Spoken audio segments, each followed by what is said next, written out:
so we're going to, or I am going to attempt to pour here.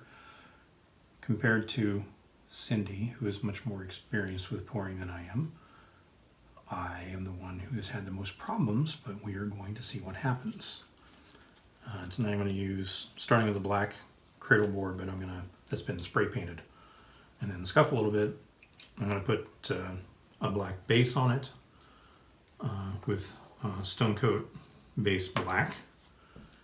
And then the colors I'm using are going to be our colors, using Cobalt Butterfly Argentum, the dark silver. And it's basically a mica base. And I'm only going to use a little tiny bit of it just because it's for accents, but really pretty color once it gets mixed in as a silver, but it's a darker silver. It's really nice color. And then I'll be using, I'm going to go and show the jar here. So the color, as you can see on the inside of the paste itself.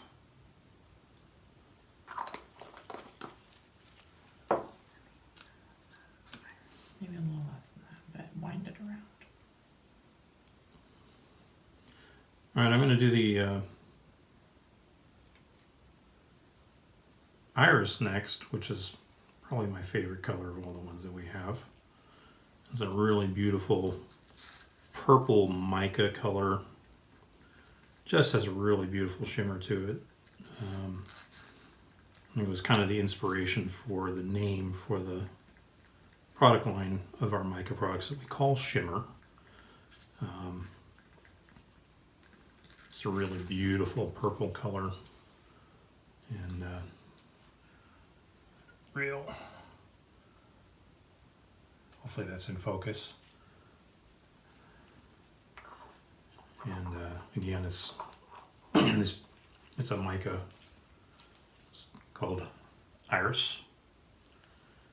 And that's going to be the main color for this pour, and then the secondary color is going to be, which I'll be mixing up shortly, is our Poppy, which is a orange base and is also a mica. This is the Poppy, and kind of looks like this.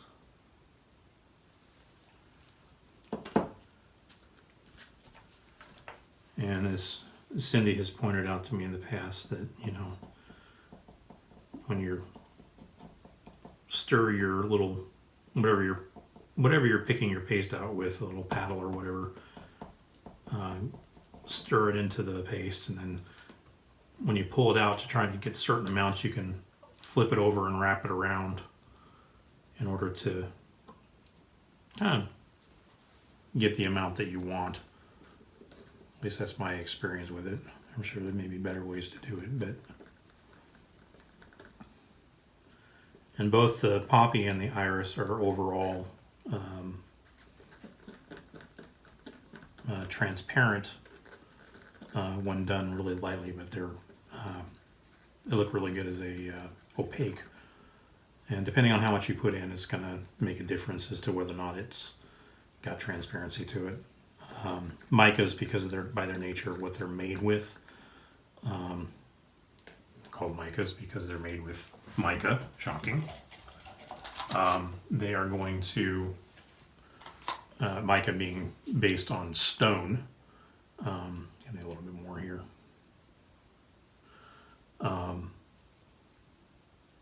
Mica being based on stone is, and I guess at a molecular level, you're putting little tiny rocks into your resin.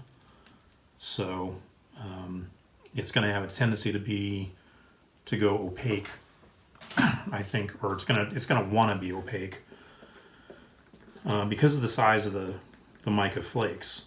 The larger the flakes, the more gritty a mica paste might look. The finer the flakes, get a very even sheen to it. there is, with the pigments, while they're made with different materials, their particles are much smaller.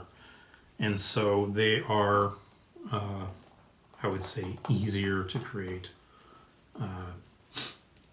transparent colors with.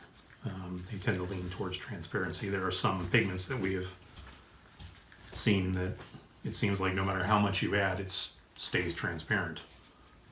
Those tend to be inks, though, I believe. I'm not quite sure how they're pigmented. So I'm gonna get a couple gloves here so I can double glove this. And then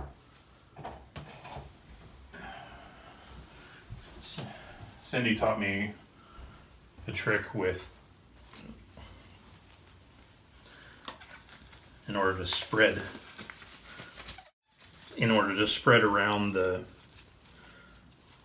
base, instead of using a spatula or something along those lines, she uses a spoon, because the bottom of the spoon just makes it a lot easier to spread things around a little bit more evenly.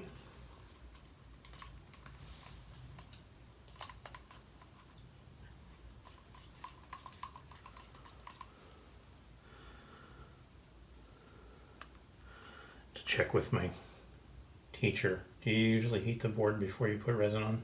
Okay. No.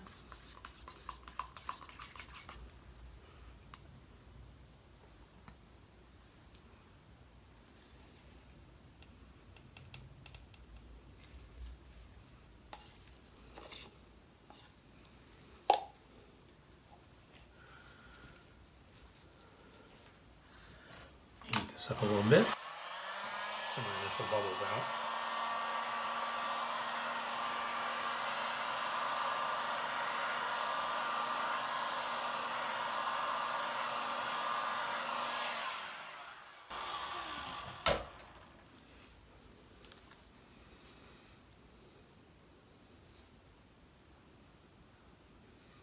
Now, one of the reasons you can do a, if you can, one of the reasons we paint in the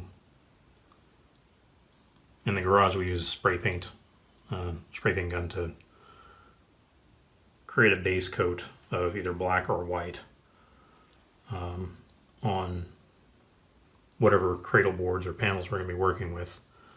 And the reason is that if you wind up with any areas that for some reason are too thin on your pour with your base, for whatever reason, it just adds to the back to it and makes it more consistent. So, and although there are some points at which, if you are like me and sometimes need your glasses, it's hard to see if there's spots that haven't been covered. And then also when we paint the sides, stuff drips down. It just winds up saving a lot, in my opinion, saves a lot of time. So, go ahead and bubble again. Get some more of this out.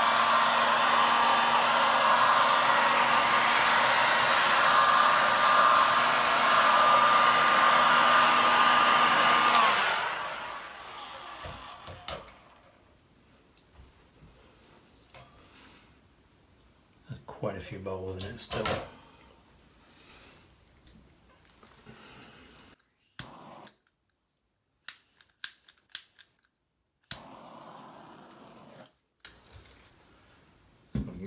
Main groups of them out. Okay. So now I'm going to start with the poppy and pour this in. We'll see what happens. I'm not sure what pattern I'm doing. I'm trying not to get a number 2 because I'm really good at number 2. Cindy puts things down and what? Diagonal. Well, diagonal. Yeah, no, I'm thinking about that. Yeah. Diagonal probably would work. Cindy does things, she just throws stuff on and it ends up looking like dragons. I don't understand it, but I do that. so Anyway, I think I know where I'm going with this. That's always the case. And I put most of the poppy over here. And then set that cup aside. And come in with the iris and do something on the other side that's about the same. Like that. Drag it over in here. By the way, if you're interested, this is how you do cheap cells. You do loops like this, and then when they settle down, it looks like cells. But as soon as I hit this with a heat gun, we're going to get some better cells than that, let me tell you. So, and then I think I'm going to hold off on the Argentum right now until I get some movement in. Try and blow these inward and then out.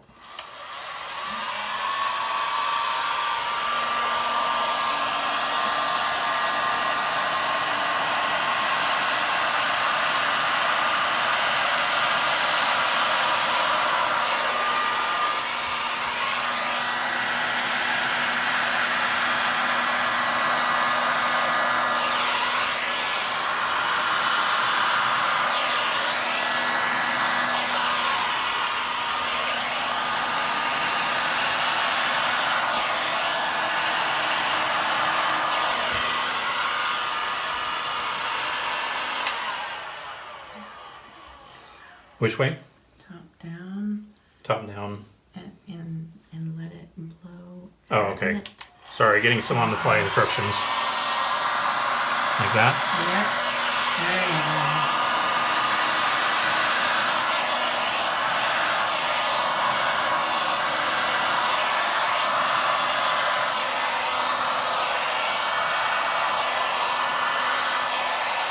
By the way, if you have a heat gun that has more than one setting on it, you can remember that you can turn it on, but once it's hot and the resin is warm, you can actually move the switch so it's only blowing and not heating, which will save resin and electricity and all sorts of things.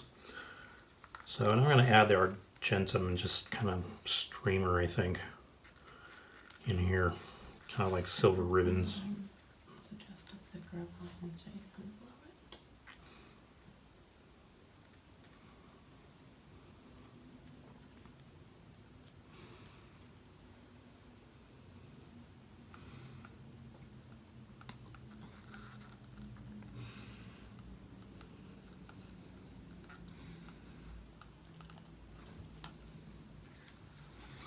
Like that. And look at those cells showing up there. Alright, so now I've got heat on. I'm going to go through and blast through this like this. Turn the heat off. Kind of blow back and forth just for variation.